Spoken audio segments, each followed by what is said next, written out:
Aller à la rencontre des différentes ethnies qui vivent en Israël, eh bien c'est le challenge que s'est donné Nina Nagar que nous recevons tout de suite pour un coup de pouce. C'est parti.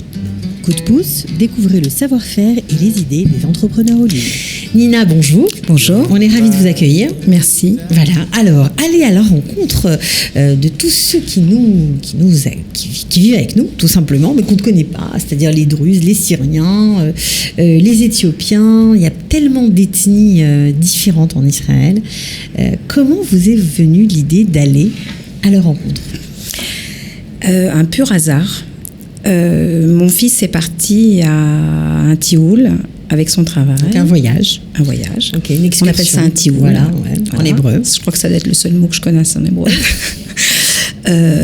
Il est revenu, mais enchanté, et il m'a raconté ce qui s'était passé et surtout l'histoire de ces juifs. En l'occurrence, c'était des Éthiopiens et des Perses. Ils étaient dans leur maison, ils ont mangé avec eux, etc. Et je me suis rendu compte que c'était vraiment ça, une révélation, c'était ça que j'avais envie de faire. J'avais envie d'écouter l'histoire, j'avais envie de rencontrer tous les gens qui vivent en Israël. On a 120 pays différents qui sont ici. Et en fin de compte, moi je vis à Tel Aviv, donc je vis dans une bulle. Ouais. Et je ne les connais pas. Et depuis que je vis en Israël, je me rends compte que je ne voyage pas tellement non plus dans l'État d'Israël. Alors ce que je faisais auparavant quand je venais en vacances. Et que là, je me suis dit, allez, bingo, on y va.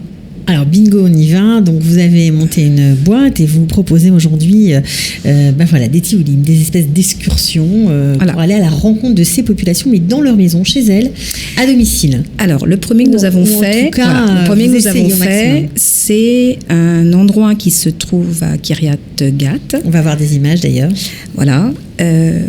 C'est un endroit qui est un centre d'intégration. Que les Éthiopiens ont créé pour essayer déjà de remettre, parce qu'il y a des petites huttes, on se retrouve un peu c'est dans un petit endroit un peu désert, et ils ont reconstitué un petit peu un village éthiopien. Leur mode de vie. Non, ils ont reconstitué déjà physiquement un village éthiopien, et on est reçu, alors ils font ça un peu, il y a des cars qui viennent, etc., mais on est reçu par des femmes éthiopiennes, parce que c'est les femmes qui gèrent ça. Ouais. Il y a un petit peu d'agriculture, il y a des personnes âgées qui viennent un peu cultiver leurs petits lopins de terre. Et là, on rentre dans le monde éthiopien dès l'instant même où on rentre dans le village. Et elles racontent leur histoire aussi. Alors, ils nous reçoivent, il y a vraiment un processus dans ce voyage-là de la journée, c'est qu'ils nous reçoivent avec une habitude, c'est de faire la cérémonie du café. Ok. Alors c'est super parce qu'ils ont un rituel à ça. Ça, c'est toutes les familles qui font ça chez eux. Et puis après, il y a l'histoire. Et c'est ça qui m'intéresse le plus, honnêtement. Tout est intéressant, j'imagine. Oui. C'est une découverte. Moi, c'était vraiment le côté humain qui m'intéressait. Alors, du coup, on prend le package, mais c'était le côté humain. Parce qu'on a tous une histoire tellement particulière ici, pour tous les Juifs, parce que ça reste quand même le seul pays au monde où on a un retour de toute la diaspora qui arrive ici. Je ne crois pas qu'il y ait un pays qui existe avec ce genre d'histoire, et elle est tellement chargée, cette histoire, que j'étais vraiment très très très j'ai beaucoup aimé déjà ce projet. L'idée d'aller à la rencontre de ces peuplades, on va dire, de ces gens et de ces Juifs si différents. Alors on vit à côté d'eux, mais on les connaît pas avec. Bon, il y a eu des films, il y a eu des choses, on a vu des reportages, on a vu des choses, mais là on est en plein dedans, quoi. Ouais. Donc quand elles racontent comment elles sont arrivées, ils sont pas arrivés par le fer. Ils sont arrivés à pied par le Soudan. Ils sont arrivés à pied par le Soudan. Ils sont restés 2 ans au Soudan. Ils ont été mis dans des bus, dans des cars, dans des camionnettes de bétail. Je crois que vraiment on ne se rend pas compte de l'intégration qu'ils ont eue ici après. Et puis elle raconte comment elle s'est intégrée, comment aussi l'État d'Israël a refusé à ce qu'ils parlent dans leur langue. Donc toute l'histoire, je ne vais pas vous la dévoiler parce que je pense qu'il y aura, je vais refaire les Éthiopiens. Donc, mais c'est une journée on était 50. Je crois qu'on a tous été fous amoureux de cette journée. Et moi, ce qui m'intéresse, parce que j'ai une histoire un peu autour de l'art dans ma vie professionnelle. Oui, alors on l'a pas raconté qui vous étiez avant d'arriver en Israël. En tout cas, ce que vous faisiez, vous organisiez beaucoup d'événements autour de l'art. Voilà, vous avez aussi organisé un grand salon sur l'art et la défiscalisation, notamment. Et puis après, vous avez organisé toujours avec des investisseurs, des collectionneurs. Des collectionneurs, puis des choses un peu autour de la culture. Voilà, c'est ça. Voilà. Donc là, on va dire que c'est très différent, mais disons que... Oh, ça se rapproche quand même. Il y a des choses communes. Alors, j'ai fait, pour cette histoire de le dernier Tioul que j'ai fait, je voulais aussi mettre encore l'art dedans. Ah, ok, d'accord. Donc, on est parti, parce que en fin de compte, c'est un peu parti avec une jeune femme qui est mariée avec un Éthiopien, une juive française, qui est mariée avec un Éthiopien que j'adore, Rebecca, je te fais un coucou. Qui est mariée avec un juif éthiopien qui est un artiste, qui est très connu en Israël. Et on est parti à la suite de la journée que nous avons passée, parce qu'on déjeune avec les Éthiopiens, oui, on mange... Vous avez leur mode de vie pendant 24 heures, enfin en tout cas pendant quelques heures. Pendant le temps de la On danse avec, on chante avec, on porte les vêtements éthiopiens, on est vraiment bon, et tout le monde a joué le jeu, donc c'était sympa. Et après, on est parti voir l'artiste, on est parti dans l'atelier, et là, on a découvert aussi ce que c'était que l'art éthiopien. Qui en dit long, bien sûr, sur leur histoire. Forcément, voilà. C'est encore une autre façon d'aller à la rencontre de tous ces juifs qui vivent autour de nous et qu'on ne connaît pas forcément, parce que c'est vrai que les Français restent entre Français, les Américains entre Américains, c'est souvent comme ça. On est très communautaire. Très communautaire, oui, voilà. C'est vrai. Et malheureusement, parce que je trouve qu'il y a plein de choses à apprendre d'eux, et là, puis alors vraiment... Elles sont mignonnes comme tout, elles sont belles, ces Éthiopiennes. Alors là, vous nous parlez des Éthiopiennes qui sont très belles, je vous le confirme, mais vous avez d'autres excursions en projet. Je crois que le 17 juin, vous programmez d'aller voir les Juifs d'Ouzbékistan. Voilà, le 17 juin, on part. Alors ça sera où, dans quelle région ? Dans la Galilée. Ok. Dans la Galilée, on part de Tel Aviv, mais on va peut-être récupérer des gens de Natania. On monte de toute façon, donc il y a des gens de Haïfa aussi qui souhaitent venir aussi, donc on va prendre le bus, va partir les prendre. Et là, on s'arrête à Akko. On va récupérer notre guide, qui est une guide qui s'appelle Nadine Hassoun. On la salue si elle nous écoute. Voilà. Okay. Et Nadine, on s'est rencontrés et on avait les mêmes envies, c'est-à-dire elle prépare des reportages et une émission sur toutes les communautés juives, les communautés plurielles qui existent en Israël. Voilà. C'est son dada, elle aussi. Donc ça rejoint exactement votre projet. Voilà. Et du coup, on s'est rencontrés et on a le projet de faire un bouquin. Ensemble. On vous souhaite bonne chance. Ce sera c'est une belle aventure d'écrire un livre sur ces. Voilà. En plus, ça va rejoindre votre activité professionnelle. Voilà, on va se rencontrer par rapport à ça. Et donc, nous partons d'Akko et on part en Galilée.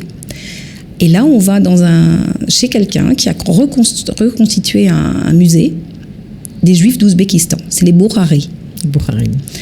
Alors, je ne sais pas s'ils sont connus ou pas connus. Moi, je ne les connaissais pas. Oui, ils sont très connus en Israël. Alors, moi, je ne les connaissais pas. Donc là, je suis contente parce que je vais les rencontrer. Et cette dame qui a donc reconstitué un musée, il va y avoir tout l'art aussi de la région. On va manger avec eux. Le même principe. Le même principe. D'accord. Alors, qui vient dans ces excursions ? On va dire ça comme ça. Alors, dans la première excursion que nous avons fait, il y avait des gens qui étaient entre 50 et 60 ans. D'accord. Ça tourne autour de ça. Bon, d'abord parce qu'il faut être disponible. Bien sûr. Il faut être disponible. Le budget du Tioul tourne entre 200 et 300 shekels. D'accord. Ça aussi, ça peut... ça aussi. Voilà. Oui, c'est une donnée à prendre en compte, mais en même temps, ça comprend le bus, le guide, le repas, voilà, exactement. L'excursion. Donc, voilà. Et puis, les entrées dans les endroits, parce que ces gens-là font payer leurs prestations, ce qui me paraît tout à fait logique. Tout à fait normal. Voilà. Ils vivent de ça, donc voilà. Et puis, oui, c'est de 50-60 ans. Je crois que c'était la moyenne d'âge. C'est à peu près la moyenne d'âge. Mais moi, ça m'intéresserait d'emmener des gens plus jeunes pour qu'ils puissent voir aussi... je pense que le message va passer. De toute façon, si ceux qui nous écoutent sont intéressés à découvrir tous ces juifs différents de nous, qui nous entourent, eh bien voilà, ce sera l'occasion. Alors, vous n'allez rien faire cet été, mais vous avez encore on va faire des choses cet été, mais pas forcément par rapport à ça, parce que d'abord, il y a beaucoup de gens de partis. Ouais. Il y a beaucoup de gens de partis. Beaucoup de Français qui habitent en Israël, enfin des gens de cette tranche d'âge, 60-70 ans, retournent en France, voir leurs enfants, leurs petits-enfants, etc. Donc après, ça reprendra. Alors on reprend en septembre. Il y a plein de projets, puisque on va essayer d'en faire un tous les mois. Ok, pas mal. Donc tous les mois, on va un peu voguer un peu aussi autour des fêtes juives et machin, etc. Donc il y a tout ça aussi. Donc les prochains, c'est les Karaïtes. Alors les Karaïtes, les Yéménites. Ok. Parce que pareil, les Yéménites, on connaît leur restaurant, on connaît le truc, mais on connaît pas leur histoire.